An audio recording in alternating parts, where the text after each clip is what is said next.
Oui.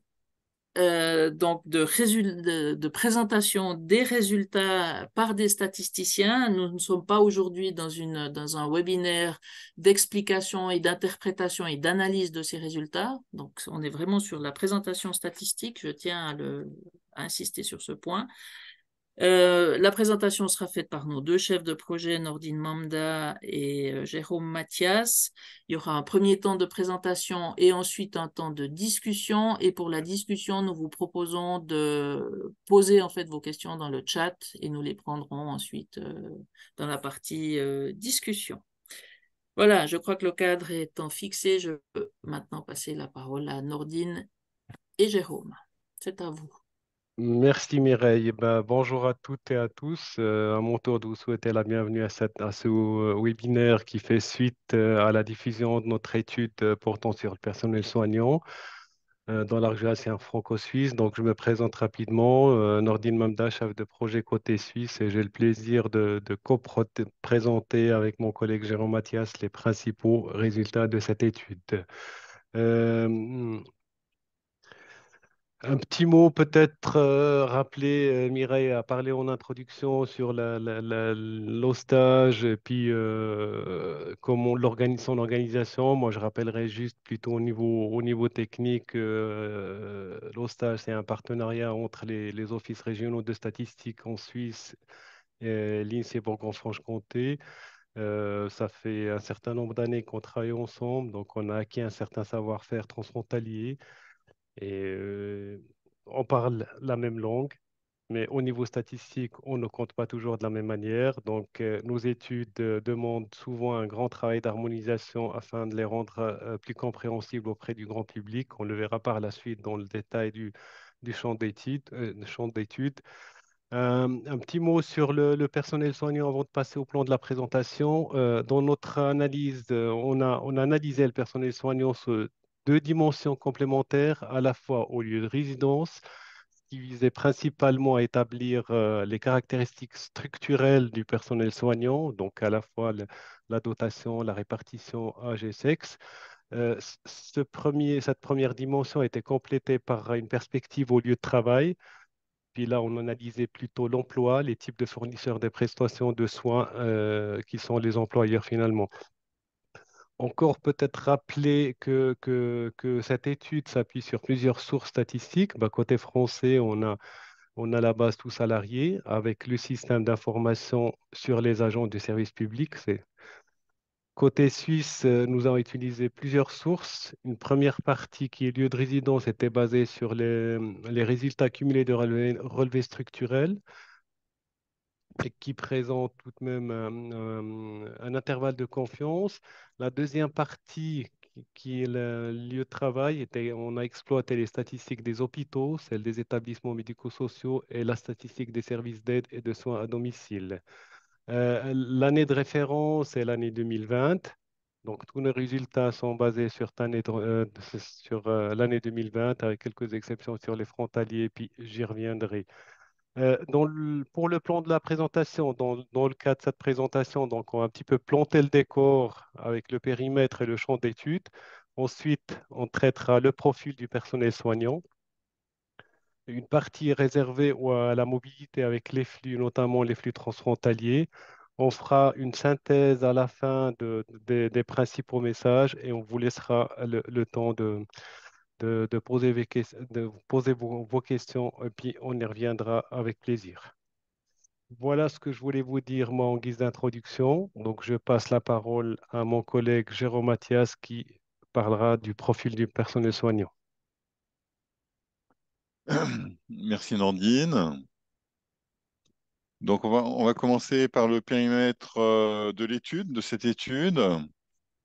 Par rapport aux études habituelles de l'hostage, on a un périmètre légèrement différent.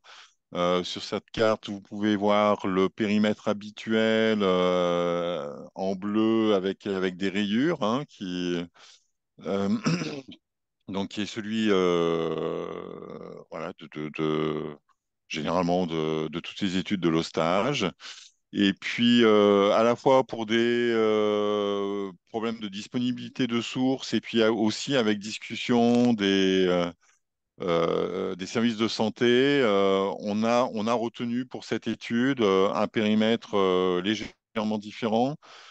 Du côté français, il change assez peu. Bon, on récupère un peu de territoire de Belfort, un peu du Jura. Bon, dans le Jura, on récupère quand même Lons-le-Saunier et Dole. Mais la grande différence, c'est du côté suisse, où on va récupérer une très grande partie du canton de Berne. Donc, puisqu'on va avoir les quatre cantons en entier, donc canton de Berne, du Jura, de Neuchâtel et de Vaud. Et notamment pour l'ensemble des résultats, c'est vrai que la présence du canton de Berne est pas neutre hein, sur la partie suisse et même sur la partie entière de l'arc jurassien. Voilà, du fait de sa population. Donc, oui, tu peux passer, Noureddine, merci. Donc, sur l'autre, donc là, on a le périmètre, et cette fois-ci, là, c'est le champ. Donc, le champ des soignants, c'est le métier des soignants. Donc, un métier, c'est des professions particulières qui exercent dans des activités particulières. Donc, ces professions particulières, ce sont les infirmiers et les aides-soignants. On a repris cette définition, qui est une définition internationale, hein, que l'OCDE a retenue, qui a déjà été reprise dans une étude précédente de l'autre coopération statistique, donc du côté français et suisse de l'Ouest alémanique. Et donc, côté français, c'est infirmier aide-soignant. Côté suisse, c'est infirmier diplômé, personnel soignant, intermédiaire et auxiliaire de soins. Ça, c'est les grandes catégories. Il y a des modalités plus fines, 12 professions donc du côté suisse et 7 professions côté français. Et puis, des secteurs d'activité particuliers qui sont le secteur hospitalier, donc les hôpitaux et le médico-social, donc les établissements médico-sociaux du côté français, c'est les EHPAD notamment, et l'aide à domicile. Voilà. Et donc là, sur cette slide, on a mis des choses un peu plus, on a mis une nomenclature vraiment détaillée qui vous permettent de reconstituer ce champ sur lequel on va passer assez rapidement. Mais on peut voir que voilà, il y a des infirmiers, il y a des aides-soignants. Dans la partie un petit peu infirmier du côté français, il n'y a pas les puéricultrices qui sont au niveau nomenclature rattachées au même niveau, mais ça n'existe pas. Enfin, c'est enlevé du côté, enfin, dans le champ des soignants. Et puis, les nomenclatures, elles sont différentes. C'est toujours, en comparaison internationale, un arbitrage à faire pour pouvoir sortir des chiffres à peu près harmonisés. Il y a, voilà, les nomenclatures, elles correspondent pas tout à fait. Il est à noter que du côté français, ce qu'on peut appeler soignant, ici, est sans doute un petit peu plus restreint que ce qu'on appelle faisant office de soignant, notamment, il y a les agents hospitaliers côté français qui ne sont pas comptés dans ce périmètre des soignants. Tu peux passer à la suivante, s'il te plaît.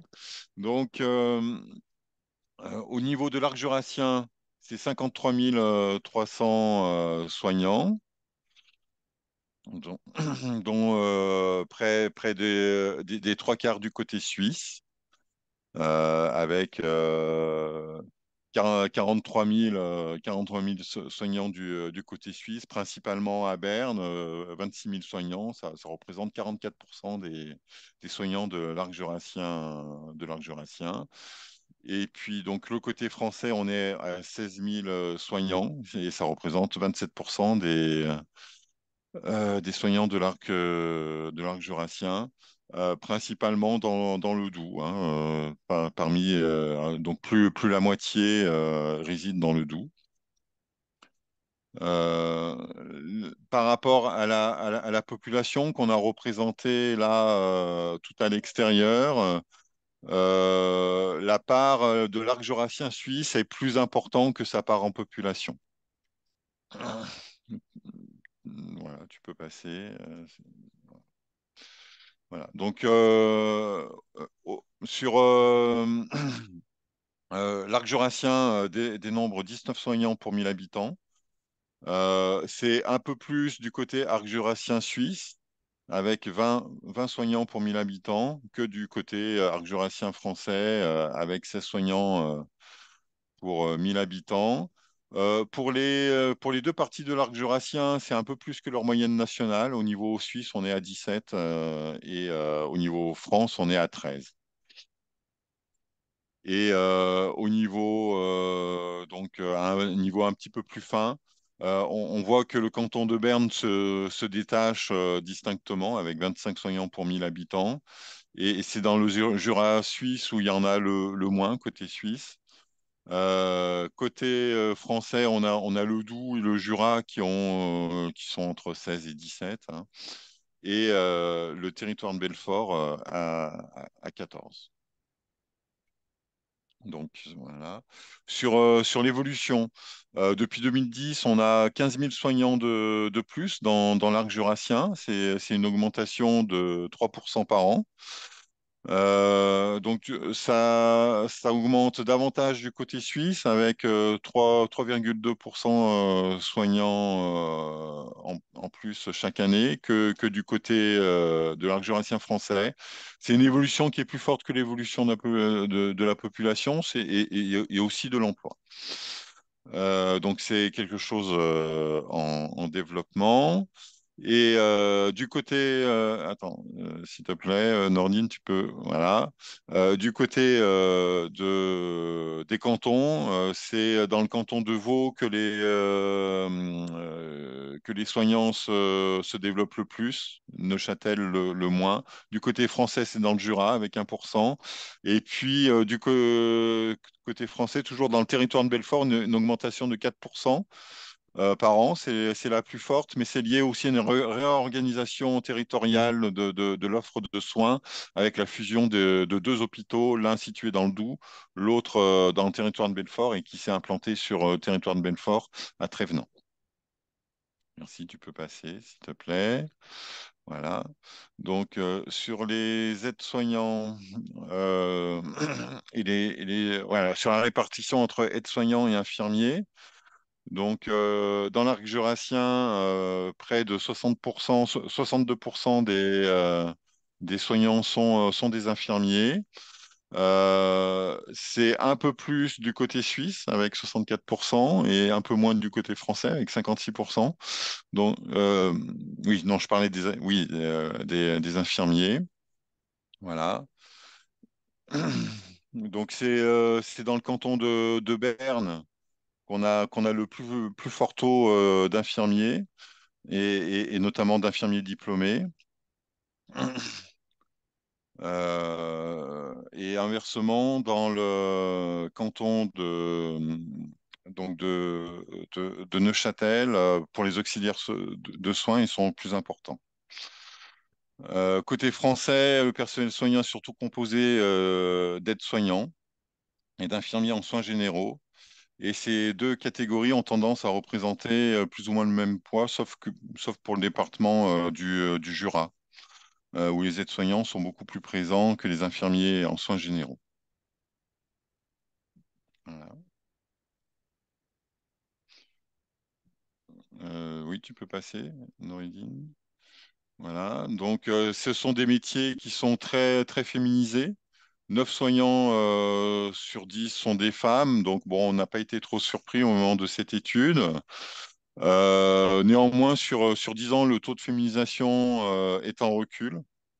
Donc, avec davantage d'hommes qui rentrent dans le métier des soignants. Les hommes sont plutôt présents chez les infirmiers spécialisés. Voilà.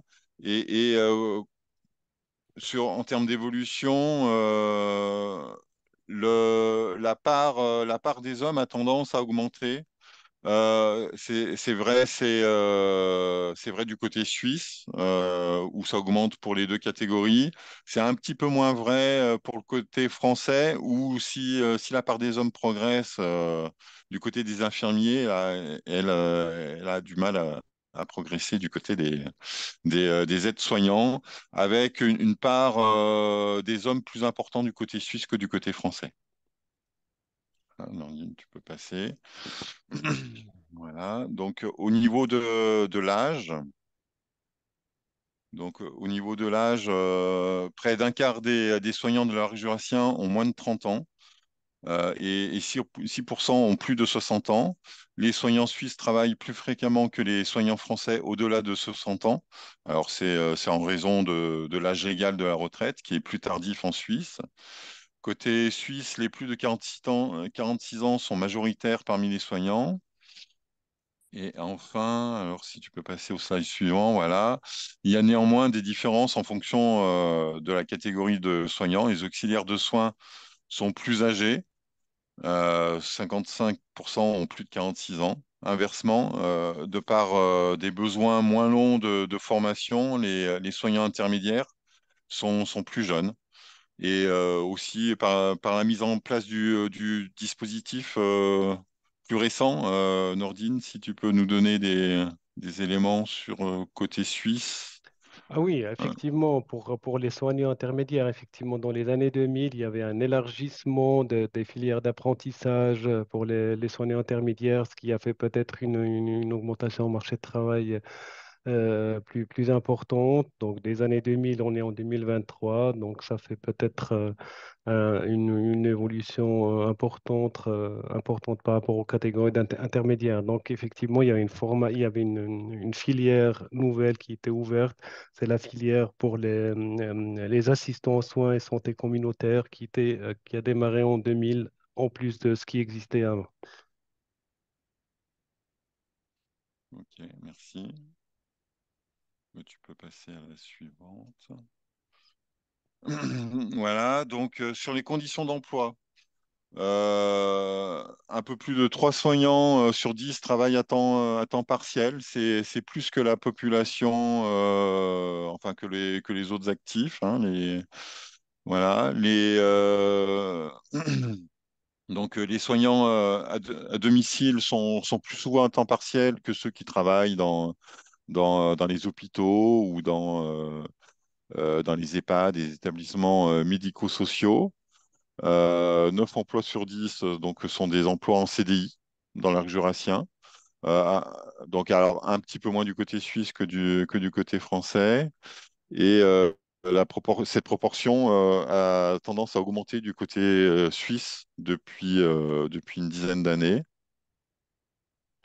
Voilà. Donc, si on regarde les professions, on voit que les infirmiers sont plus souvent en CDI que les aides-soignants. Que de même, le temps partiel est moins marqué chez les infirmiers que chez les aides-soignants et euh, que les aides-soignants et le personnel soignant intermédiaire sont moins en temps partiel qu'avant, contrairement aux infirmiers. Voilà. Donc, sur l'emploi. Donc, et secteur d'activité. Alors, il y a du côté, ce sont les hôpitaux et les cliniques qui sont les principaux employeurs du personnel soignant et qui représentent 60%, 76% des employeurs côté français et 46% du côté suisse. Les travailleurs dans les hôpitaux et les cliniques sont surtout des infirmiers. Dans l'arc jurassien suisse, les infirmiers diplômés constituent plus de 7 emplois sur 10 dans les hôpitaux et cliniques même s'ils sont plus ou moins présents en fonction des cantons, étant plus présents dans le canton de Neuchâtel que dans celui du Jura, par exemple. Dans l'arc jurassien français, les infirmiers représentent 60% des emplois. Donc, voilà. Et puis, ben voilà. Donc, au total, c'est 41 000 emplois pour l'arc jurassien suisse et 12 000 pour l'arc jurassien français. On voit qu'il y a des différences qui sont très importantes hein, au niveau de la répartition, notamment en établissements médico-sociaux, entre le côté français et le côté suisse.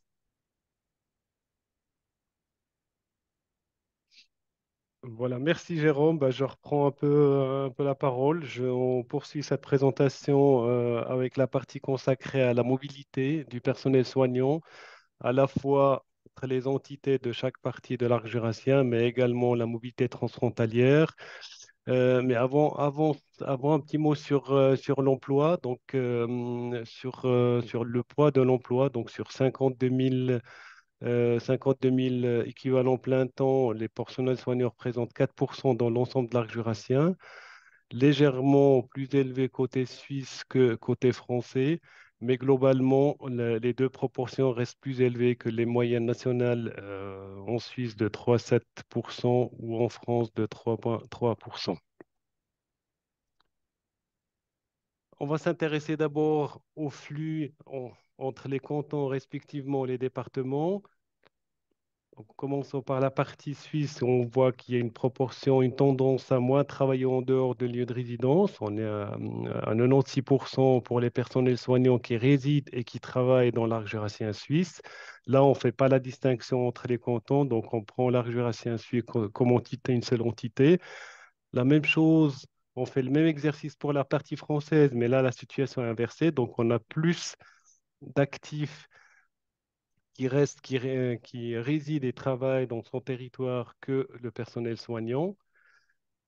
Néanmoins, lorsqu'on voit la part de la mobilité vers les autres cantons, respectivement les autres départements, on est dans les mêmes proportions, puis on bouge moins que les actifs, que ce soit en France et en Suisse. En France, on a 7% des actifs versus 5% pour les personnels soignants, et en Suisse, on a à peu près les mêmes proportions.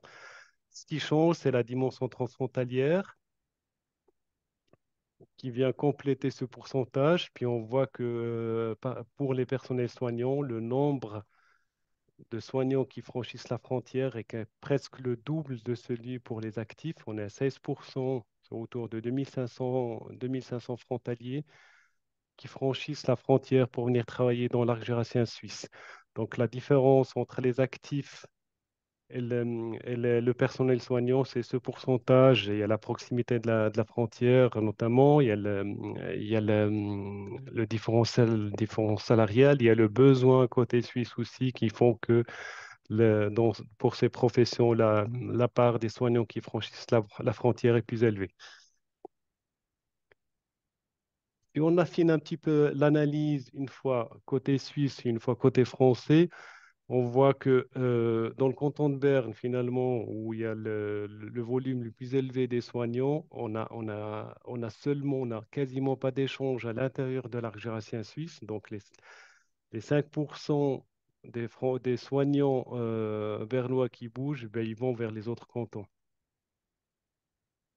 Ce constat est le même pour le canton de Vaud. Finalement, les deux cantons, les deux grands cantons qui ont le volume le plus élevé des soignants, bah, leur mobilité est orientée vers les autres cantons de la partie suisse.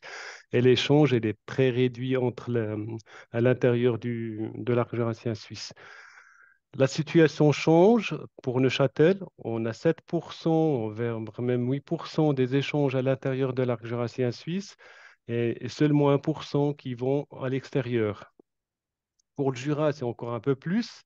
Finalement, c'est le canton les plus mobiles par rapport aux autres cantons, puisqu'on n'a que 83% qui résident et qui travaillent dans le canton de Jura. On a 12% qui vont vers le canton de Berne et 3% pour Neuchâtel. Et l'échange avec les autres cantons, il est moins de 2%. On a fait le même exercice côté suisse, puis on voit finalement aussi que l'échange pour le département du Doubs, l'échange à l'intérieur de l'arc jurassien suisse, surtout vers le territoire de Belfort avec 7%, et on a à peu près 3% qui vont vers les autres départements. Il y a une autre dimension qu'il faut rajouter là, c'est la dimension transfrontalière. On voit que les soignants du soignant du Doubs, il y a 21% des soignants du Doubs qui sont frontaliers, qui viennent travailler en Suisse. notamment dans le canton de Neuchâtel et dans le canton de Vaud, avec respectivement 9%. Et on passe au département suivant.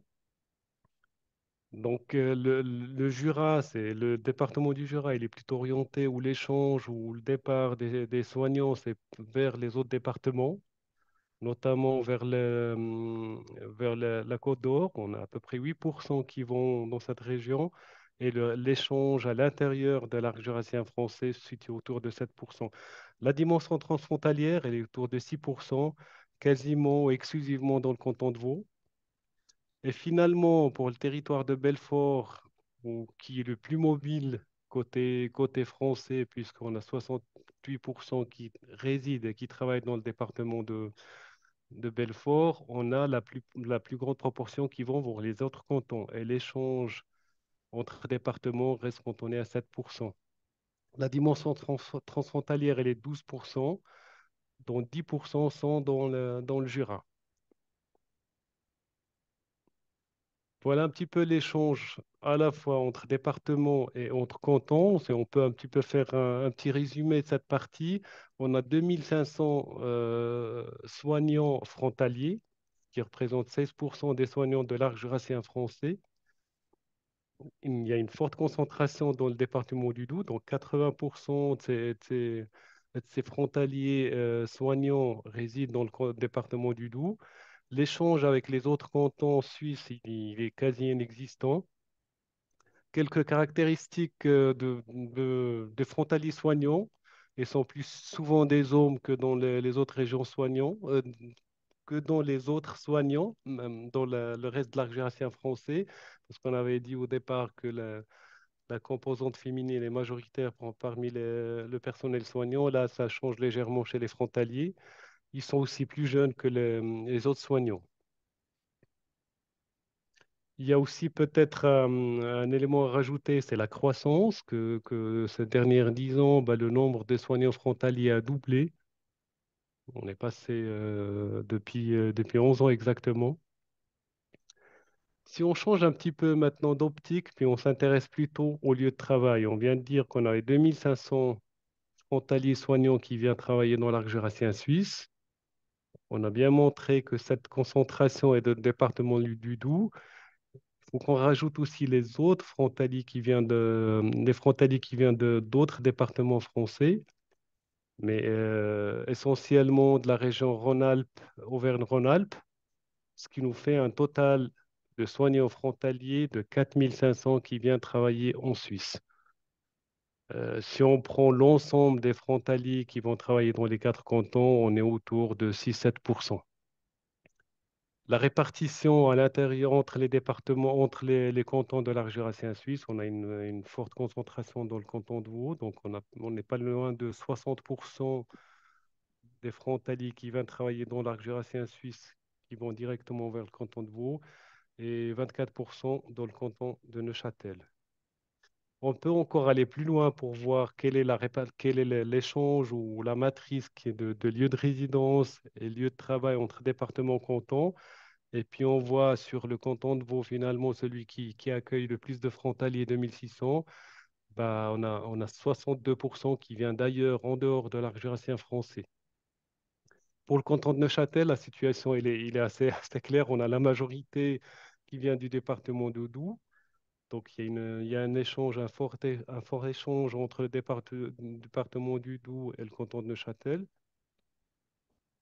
Canton de Jura, avec un volume moindre, on a 40% qui vient du Doubs et 27% qui vient d'ailleurs de l'arc jurassien français. Et finalement, pour le canton de Berne, où le volume est moins de 200, on a donc 37% vient du reste de la France. On voit que pour certains cantons, le volume il réduit, mais néanmoins, il y a quand même un échange important. On peut revenir sur qu'est-ce qu'on peut retenir de ces échanges entre lieu de résidence et lieu de travail. Cette fois-ci, si on prend l'optique du lieu de travail, on a 11% de l'ensemble des effectifs des soignants de l'arc jurassien suisse. Donc, les soignants frontaliers représentent 11% de l'ensemble des effectifs. La situation est contrastée entre les cantons, où on a 40% par rapport dans le Jura et seulement 17%, entre parenthèses, dans le canton de Vaud. Il est clair que le volume dans le canton de Jura est moins que dans le canton de Vaud, mais si demain les frontières sont fermées, bah, peut-être ce secteur ne tournera pas dans le canton de Jura, malgré qu'on n'a que 600 frontaliers qui viennent de la partie française. Une forte augmentation ces 10 dernières années, on est autour de 7% par an. Et encore quelques informations que ces frontaliers sont majoritairement des infirmiers. La situation est différente par rapport au canton, un peu moins dans le canton de Neuchâtel et du Jura, à l'image de la répartition d'une manière générale des soignants dans l'arc jurassien suisse. Voilà, je pense un petit peu rapidement la partie flux et la dimension transfrontalière. Donc, on peut passer peut-être à un résumé des messages sur l'ensemble de la publication. Et puis, un premier message, c'est que l'analyse s'est faite sur cette double dimension complémentaire. Donc, on a pu, dans un premier temps, faire l'analyse au niveau de lieu de résidence pour définir les caractéristiques. On a complété ça par l'analyse au lieu de travailler avec les emplois, les employeurs, la répartition entre fournisseurs de prestations, ce qui nous a permis aussi d'avoir un regard, par exemple, au lieu de travail sur les frontaliers, mais un regard total, pas seulement les résidents qui viennent de l'arc jurassien suisse. Finalement, c'est un déterminant parce que s'il y a un besoin, il est au lieu de travail, peu importe l'origine. Un volume de résidents soignants de pas loin de 60 000, principalement des infirmiers. Une augmentation de 3% du nombre de soignants, des messages à retenir, un peu plus élevé que la population et l'emploi. La composante féminine, majoritairement. Le travail est temps partiel. On a 10 travailleurs, on a trois soignants sur 10 qui sont en temps partiel, une densité par habitant plus élevée que les moyennes nationales. Et enfin, on a 4% de l'emploi total de l'arc jurassien qui est occupé ou dédié au personnel soignant. Et puis finalement, on a remarqué que les hôpitaux et les cliniques sont les principaux employeurs. Peut-être un petit mot là-dessus, sachant que la tendance, comme par ailleurs, au vieillissement de la population, donc les autres secteurs, notamment le secteur des établissements médico-sociaux, est appelé dans les années à venir à se renforcer en termes relatifs par rapport aux hôpitaux. Encore quelques messages, mais notamment, notamment sur la partie flux et transfrontalier. Donc 16%, oui, 16% des soignants de l'arc jurassien français travaillent en Suisse. Le nombre a doublé ces 10 dernières années. Les travailleurs frontaliers sont avant tout des travailleurs jeunes, plus jeunes que la moyenne des actifs.